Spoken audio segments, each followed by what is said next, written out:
Sunan Gunung Jati. Syekh Syarif Hidayatullah adalah nama asli Sunan Gunung Jati.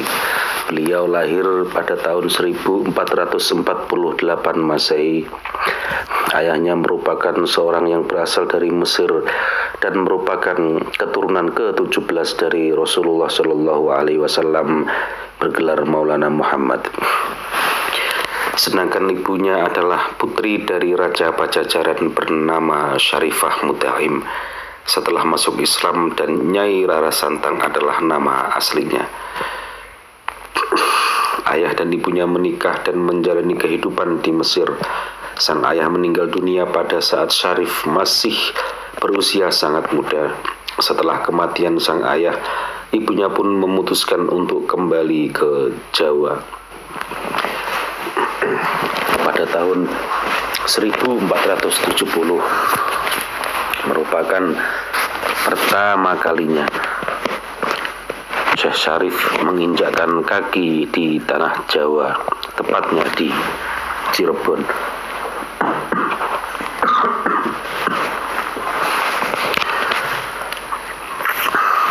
Kedatangan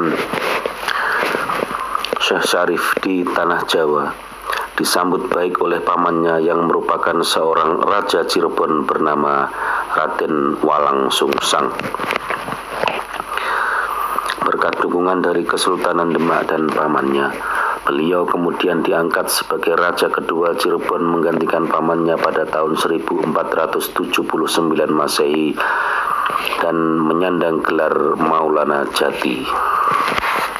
Sebelum itu, Syekh Syarif Hidayatullah dari masa mudanya sangat senang menghabiskan waktunya untuk mencari ilmu. Bahkan ketika dirinya masih di Mesir, beliau telah berguru ke berbagai banyak syekh yang ahli di bidangnya masing-masing. Bahkan ketika beliau sudah di Indonesia, beliau tiada henti dan tiada bosan dalam mempelajari ajaran-ajaran Islam. Kisah Sunan yang merupakan satu-satunya pendakwah di daerah Jawa Barat ini menyampaikan dakwahnya adalah dengan menggunakan cara yang sangat baik.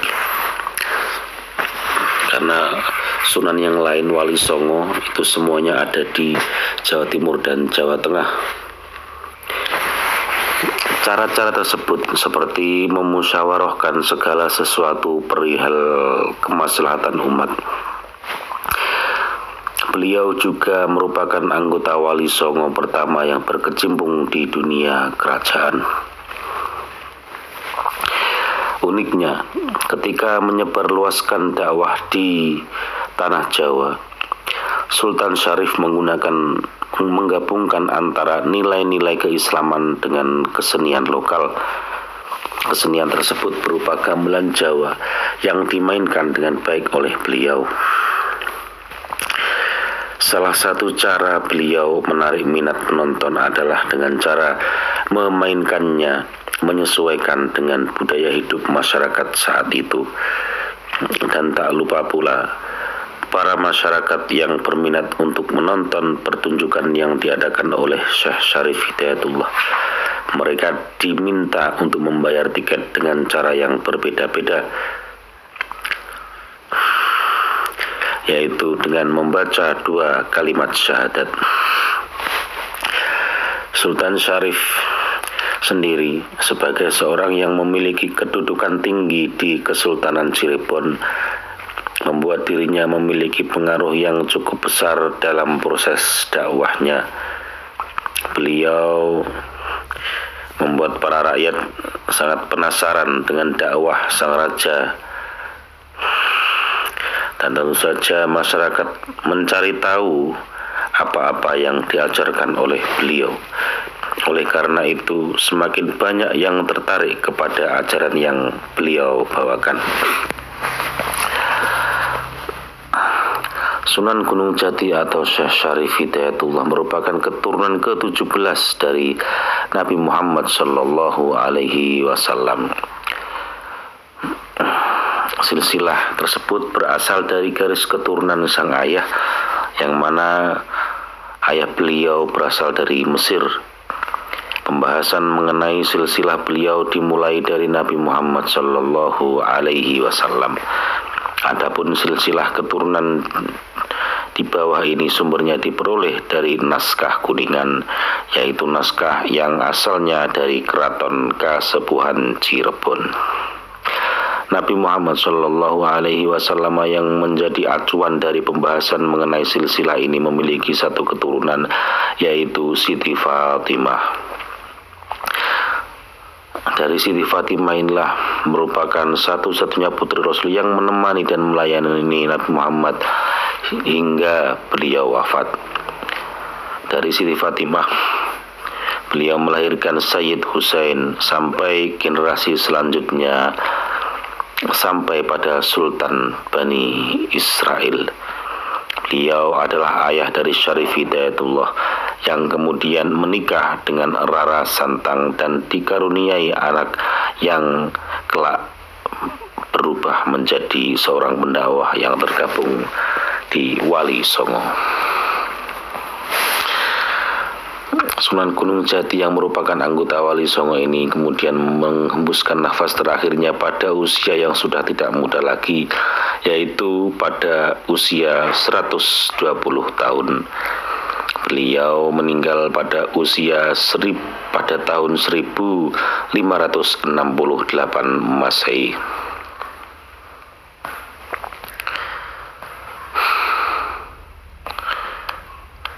Meskipun Syekh Syarif Hidayatullah telah wafat meninggal dunia, namun peranannya membuahkan hasil di mana banyak orang Indonesia, khususnya orang Jawa, yang telah memeluk agama Islam tanpa paksaan.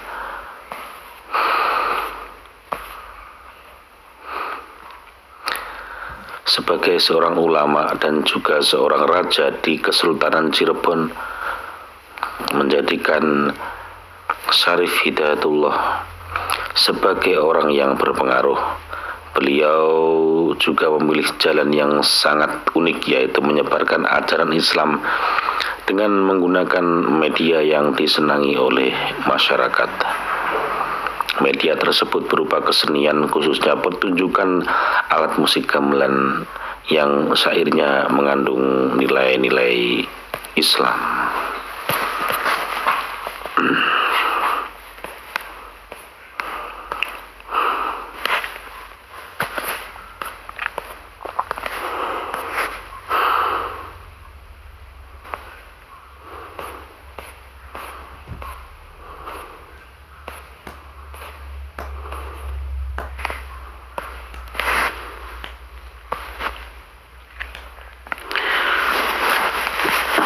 Syekh Syarif Hidayatullah adalah putra dari Syarif Abdullah Umdaduddin bin Ali Nurul Alam yang menikah dengan Nyi Mas Roro Santang, putri dari Jaya Dewata yang bergelar Sri Baduga Maharaja, yang setelah menikah dengan Syarif Abdullah bergelar Syarifah Mudaim. Ayah Syarif Hidayatullah adalah seorang penguasa Mesir, putra dari Ali Nurul Alim bin Jamaluddin Akbar Al-Husaini, seorang keturunan dari Sayyid Abdul Malik Asmatkan dan Alwi Amul Faqih. Pada masa lalu terdapat puluhan naskah yang menjelaskan tentang silsilah Syarif Hidayatullah yang diklaim oleh beberapa pihak dan menimbulkan kesimpang siuran, sehingga pada masa pertemuan agung para cendekiawan, sejarawan, bangsawan, dan alim ulama se-Nusantara dan mancanegara pertama yang dimulai pada tahun 1677 di Cirebon, maka Pangeran Raja Nasiruddin mengadakan penelitian dan penelusuran serta pengkajian naskah-naskah tersebut bersama para ahli-ahli di bidangnya. Hasilnya pada tahun 1680 disusunlah Kitab Negara Kertabumi yang di dalamnya memuat bab tentang silsilah Syarif Hidayatullah yang sudah diluruskan dari kesimpang siuran klaim oleh banyak pihak. Penelusuran sejarah tentang asal-usul Syarif Hidayatullah telah dilakukan oleh Pangeran Raja Nasiruddin dengan melakukan penelitian terhadap naskah-naskah yang ada dengan dibantu oleh para ahli di bidangnya dalam pertemuan Agung Gotra Sawala pertama di Cirebon. Penelusuran tersebut menghasilkan sebuah kitab yang bernama Negara Kertabumi yang membuat bab tentang silsilah Syarif Hidayatullah dalam Tritya Sarga yang isinya sebagai berikut. 1. Syarif Hidayatullah atau Sayyid Al-Kamil Susuhan Jati atau Susuhunan Cirebon bin Syarif Hidayatullah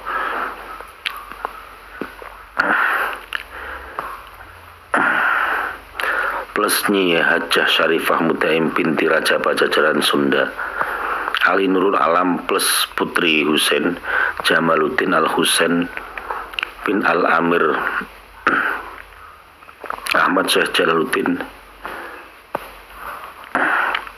bin Amir Abdullah Han bin Abdullah Malik bin Alwi Amul Faqih Hadramaut bin Muhammad Sohib Mirbat bin Ali Khali Qasam bin Alwi Sohib Bait Jubair bin Muhammad Maula As-Sawma'ah bin Alwi Al-Mubtakir bin Ubaidillah bin Ahmad Al-Muhajir bin Isa Al-Rumi bin Muhammad An-Naqib bin Ali Uraidi bin Ja'far Shadiq bin Muhammad Bakir bin Ali Zainal Abidin bin Husain Ash-Shahid bin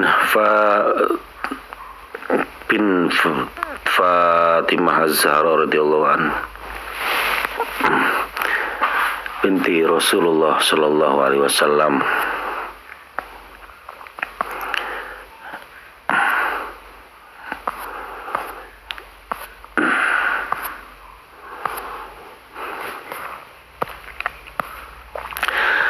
Raden Syarif Hidayatullah mewarisi kecenderungan spiritual dari kakek buyutnya, yaitu Syekh Jamaluddin Al-Akbar, Syekh Jamaluddin Akbar Al-Husaini.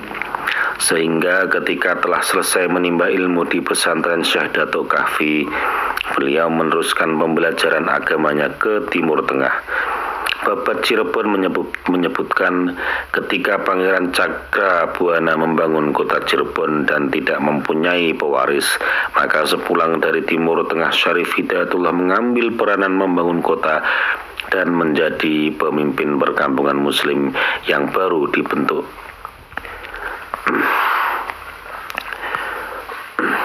Memasuki usia dewasa sekitar tahun 1470 sampai 1480. Ia menikahi adik dari Bupati Banten saat itu, yaitu Nyai Kawunganten. Dari pernikahan ini lahirlah Ratu Wulung Ayu dan Maulana Hasanuddin. Maulana Hasanuddin inilah yang kelak menjadi Raja Banten yang pertama. Pada tahun 1478 diadakan sebuah musyawarah para wali di Tuban, Jawa Timur untuk mencari pengganti Sunan Ampel sebagai pimpinan para wali. Akhirnya terpilihlah Syarif Hidayatullah atau Sunan Gunung Jati pada saat itu. Sejak saat itu pusat kegiatan para wali dipindahkan ke Gunung Sembung, Kecamatan Gunung Jati, Kabupaten Cirebon, Provinsi Jawa Barat. Pusat kegiatan keagamaan ini kemudian disebut sebagai pusar bumi atau pusatnya dunia. Pada tahun 1479 Masehi, kedudukan Pangeran Walang Sungsang sebagai penguasa Cirebon kemudian digantikan putra adiknya, yakni Syarif Hidayatullah, anak dari pernikahan Nyai Rara Santang dengan Syarif Abdullah dari Mesir, yang sebelumnya menikahi Nyi Mas Pakungwati, putri dari Pangeran Walang Sungsang dan Nyai Indang Gelis, yang setelah wafat dikenal dengan sebutan Sunan Gunung Jati dengan gelar Syarif Hidayatullah bin Maulana Sultan Muhammad Syarif Abdullah dan bergelar pula sebagai ingkang sinuhun Kanjeng Susunan Jati Purba Panetep Panotagama Aulia Allah Kutubiz Zaman Khalifatur Rasulullah. Raden Syarif Hidayatullah melalui lembaga Wali Songo selalu mendekati kakeknya, yakni Jaya Wedata atau Prabu Silihwangi, agar berkenan memeluk agama Islam seperti halnya neneknya Nyai Subang Larang yang memang sudah lama menjadi seorang muslim jauh sebelum menikah dengan Prabu Siliwangi. Tetapi hal tersebut tidak membuahkan hasil. Pada tahun 1482 yang pada saat itu kekuasaan kerajaan Galuh dan Sunda sudah menjadi satu kembali di tangan Prabu Siliwangi, seperti yang tertuang dalam naskah Purwoko Caruban Nagari karya Pangeran Aryo Carbon.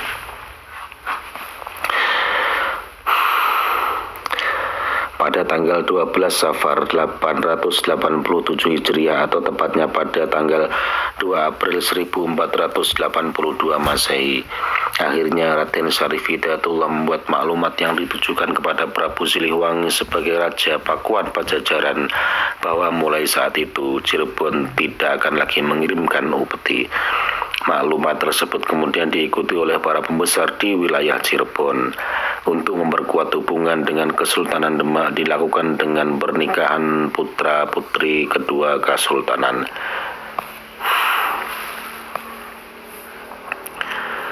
Di antaranya Pangeran Maulana Hasanuddin dengan Ratu Ayu Kirana, Pangeran Jaya Kelana dengan Ratu Ayu Penyambun, Ratu Ayu Pembayun, Pangeran Brotoklono dengan Ratu Nyawa atau Ratu Ayu Wulan, kemudian Ratu Ayu dengan Yunus Abdul Qadir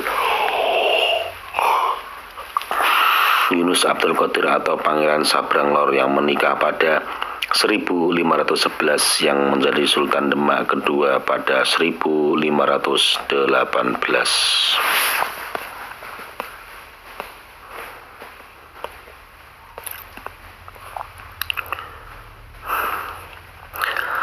Syekh Syarif Hidayatullah berpulang ke rahmatullah pada tanggal 26 Rayagung tahun 891 Hijriah atau bertepatan dengan tahun 1568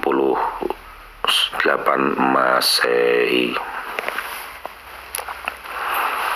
Tanggal Jawanya adalah 11 Krisna Paksa bulan Badra masa tahun 1491 Saka.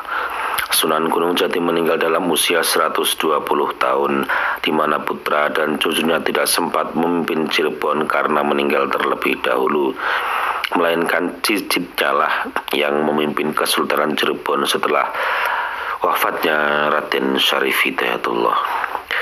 Raden Syarif Hidayatullah kemudian dikenal dengan Sunan Gunung Jati yang dimakamkan di Bukit Gunung Jati.